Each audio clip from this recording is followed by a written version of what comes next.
Davi-tech-media. Subscribe to Davi-tech-media. Davi-tech-media. Subscribe to Davi-tech-media.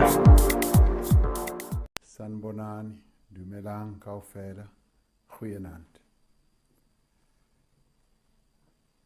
Nginibingelela nonke abantu baseMzantsi Afrika ngenhliziyo ebuhlungu.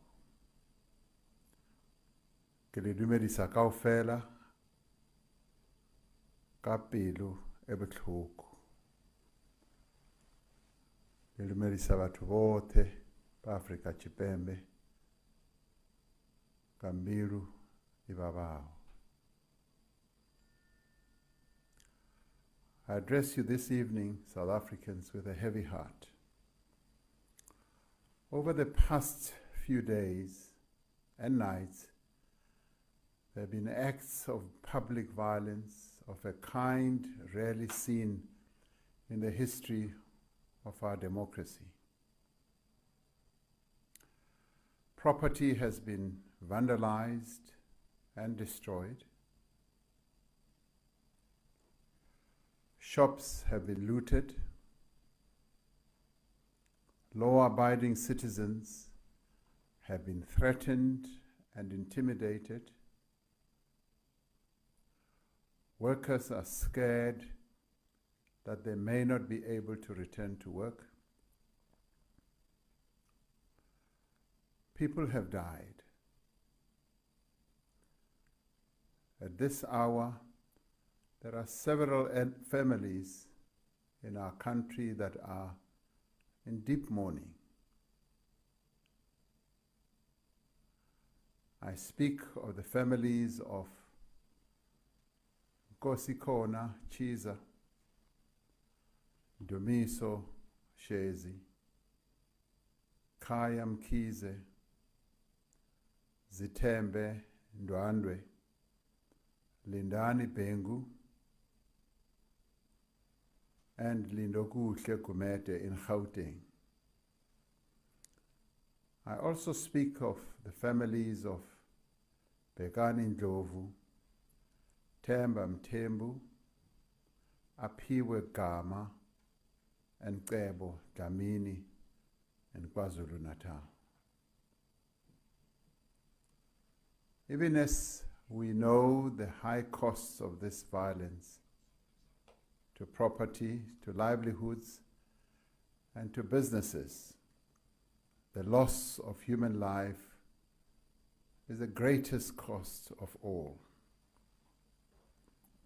As a nation, our thoughts and prayers are with these families that have lost their loved ones.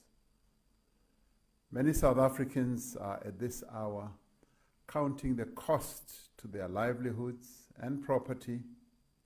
They are counting their cost to their shops and businesses that have been destroyed and burnt down. And they're also counting their cost to the safety and security of themselves as South Africans. Many more South Africans are feeling anxious and afraid tonight. Parts of the country are reeling from days and nights of public violence, destruction of property, and looting of the sort rarely seen before in the history of our democracy. Lokhu okwenzekayo manje besingakakuboni. Dintho tse ntse di etsahala ke kgale re sa di bone mo democracy e ya rona. It started with the burning of trucks at Moy River in KwaZulu-Natal this past Saturday, and was followed by blockades of roads in the northern parts of the province and the looting of shops in eThekwini and Pietermaritzburg. For the past 2 days, Gauteng has experienced the blocking of roads, looting of shops, damage to property, and burning of trucks.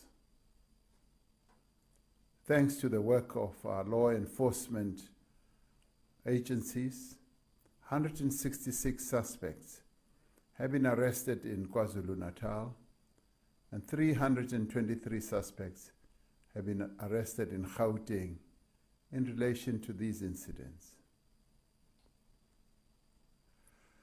Nevertheless, violence is continuing in many parts of these two provinces and may be spilling over to other provinces. Some have characterized these actions as a form of political protest. This violence may indeed have its roots in the pronouncements and activities of individuals with a political purpose and in expressions of frustration and anger. At the beginning of this unrest, there may have been some people who sought to agitate for violence and disorder along ethnic lines. We know that the majority of our people have, out of principle, refused to be mobilized along these ethnic lines.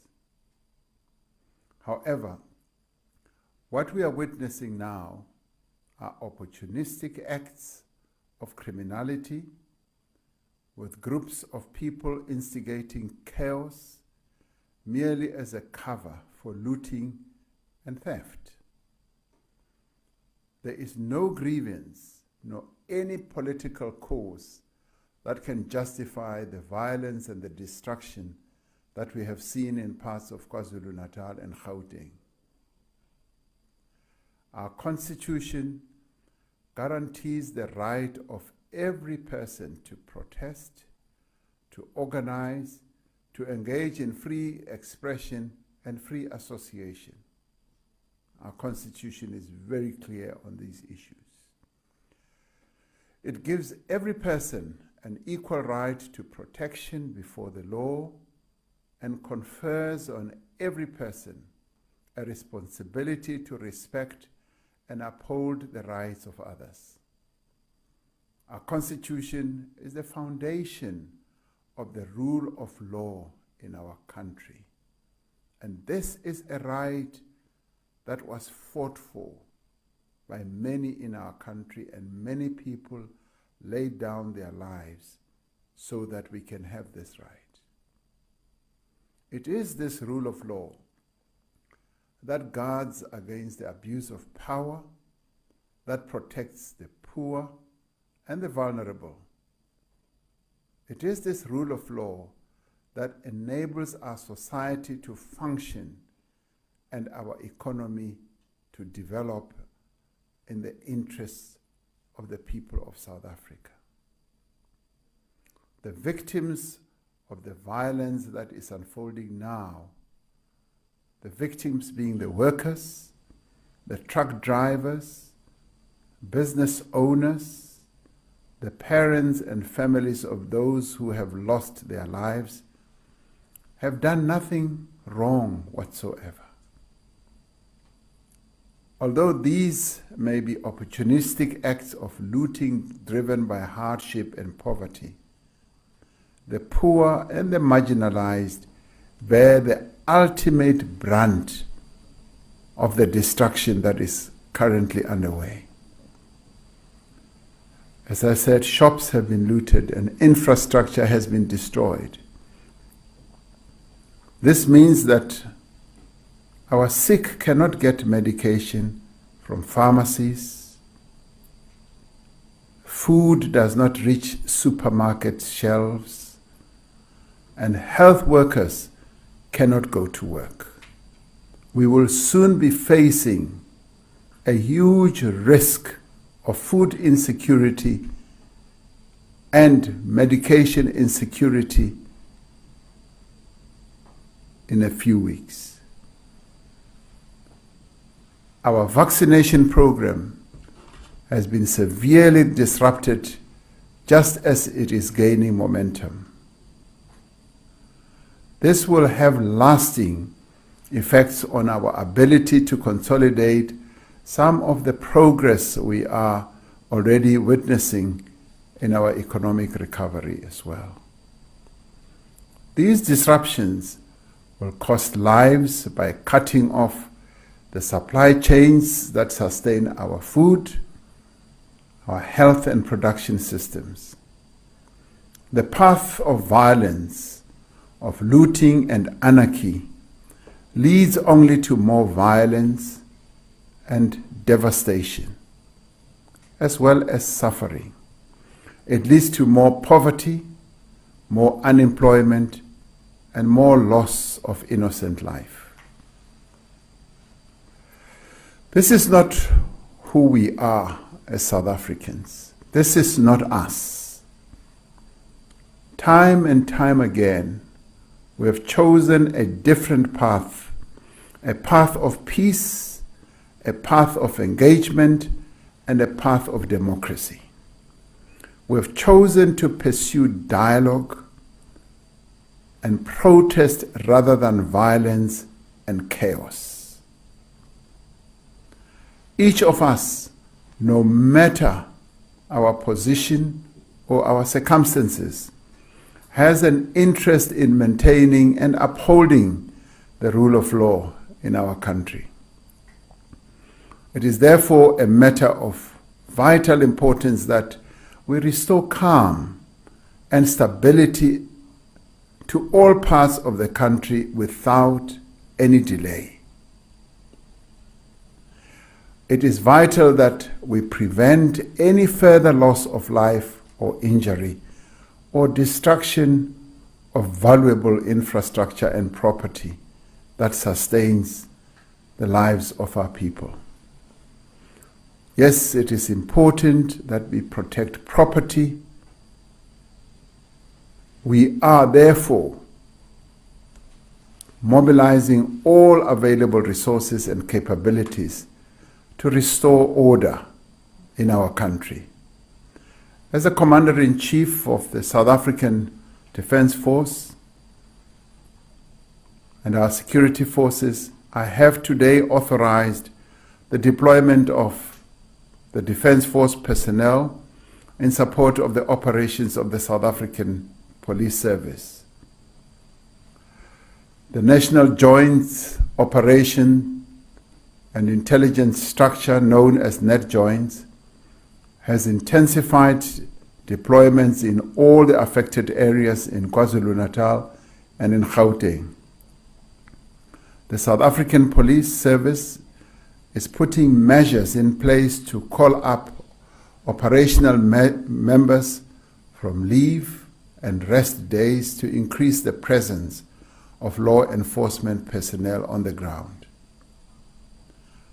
The NetJoints is receiving support from the Intelligence Coordinating Committee, comprising of South African Police Service, Crime Intelligence, Defense Intelligence, and State Security. In addition to greater visibility and an intelligence-driven personnel or presence in potential hotspots, we will be prioritizing the prosecution of suspects alleged to be involved in this violence. The National Security Council, which I chair as Commander-in-Chief, will be meeting twice a day to coordinate all measures necessary to restore stability in our country. And I'd like to be clear, we will take action to protect every person in this country against the threat of violence, intimidation, theft, and looting. We will not hesitate to arrest and prosecute those who perpetrate these actions and will ensure that they face the full might of our law. This is a clear instruction that I have given our security personnel. We will restore calm and order so that we can get on with the task of rebuilding this country and creating a better life for its people.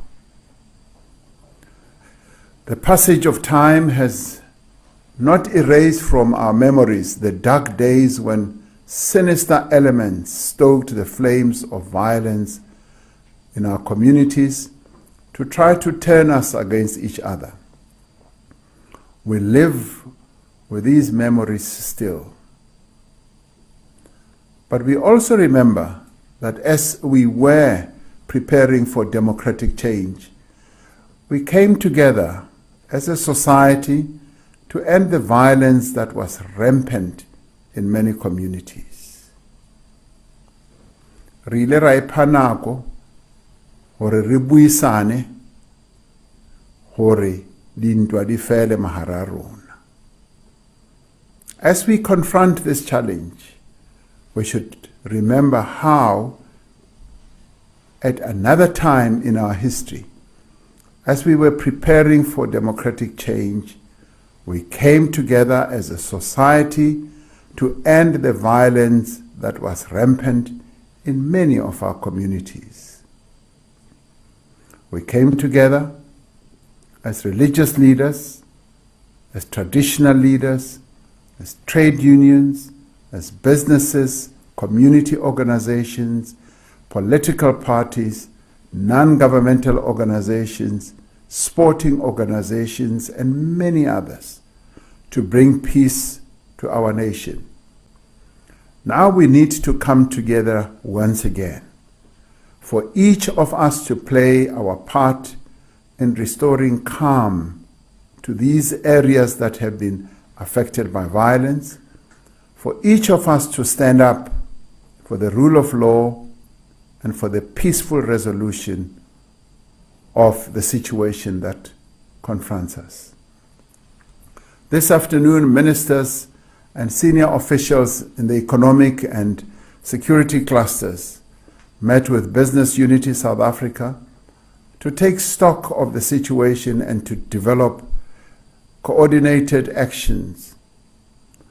We have agreed to work together to ensure the safety of drivers, of cashiers, of patients, and customers. We have agreed to share information as well as resources to ensure that we restore key supply chains that drive our economy and improve our livelihoods. We are making arrangements for government leaders and public representatives as part of their responsibilities, be they mayors, members of parliament, members of the provincial legislature, to meet with leaders in various communities to promote stability. As part of our ongoing engagement with key sectors of society, I will be meeting with leaders of political parties to discuss the current situation and to gain from their wisdom on how we should work together to address the current situation. We are called upon, wherever we may be, to remain calm, to exercise restraint, and to resist any attempts to incite violence, create panic, or fuel divisions amongst us. Whether we are leaders of political parties, taxi associations, business organizations, or unions, we need to do everything in our means to calm the situation that confronts our country right now. We should refrain from posting and circulating inflammatory messages on social media and from spreading rumors of false reports that may create further panic amongst our people. No one should take the law into their own hands. Rather, we should join those individuals and communities who are currently working with the police to prevent looting, and those members of the public who have provided tip-offs and information about instances of criminality. I'd like to thank a number of members of our communities around the two provinces who have taken the trouble to engage amongst themselves as community members to prevent any further looting.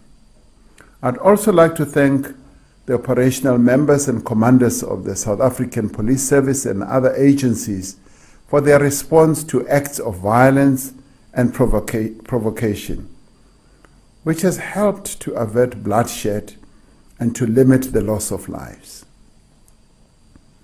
We extend our best wishes for a speedy recovery to the 4 South African Police Service members injured during this violence. Constable Sangweni, who was shot and injured in Alexandra, his 2 colleagues, Sergeant Marahani and Lieutenant Colonel Neforobodwe, who were hit with bricks, and Constable Siloane, who was shot and injured in Davi-tech.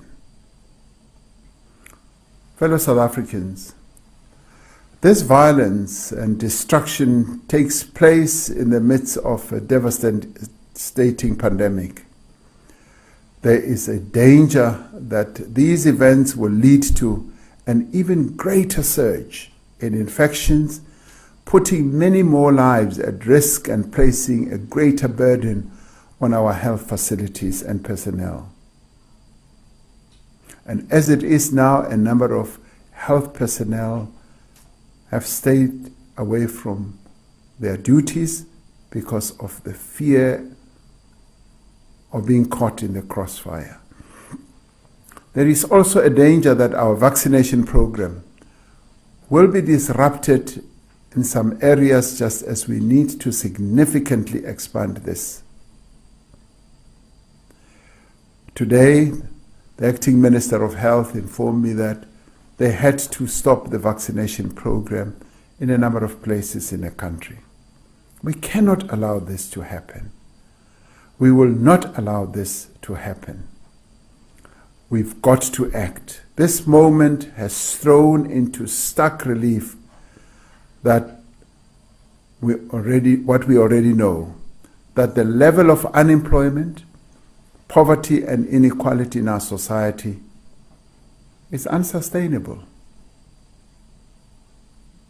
This has become patently clear. We cannot expect a lasting and durable peace if we do not create jobs and build a more just and equitable society in which all South Africans can participate freely as well as equally. We must therefore commit ourselves not only to peace, but to greater economic opportunity for all. We are emerging now from a long period of uncertainty and stagnation. We have witnessed the effects of corruption and the erosion of the state, the terrible consequences of the abuse of power and the neglect of duty. We have begun a process of healing, a process of reconstruction, and a process of renewal. We have set our country on a path of progress and recovery. We cannot allow a few people among us to threaten this collective effort and to stop us on our path to putting in place the reforms and the economic reconstruction that we should have. We will protect our constitutional democracy so that we can consolidate our gains. We will reject violence and chaos so that we can move forward. Let me repeat, we are building up and not shutting down. We will not be deterred as South Africans from the task that lies ahead of us.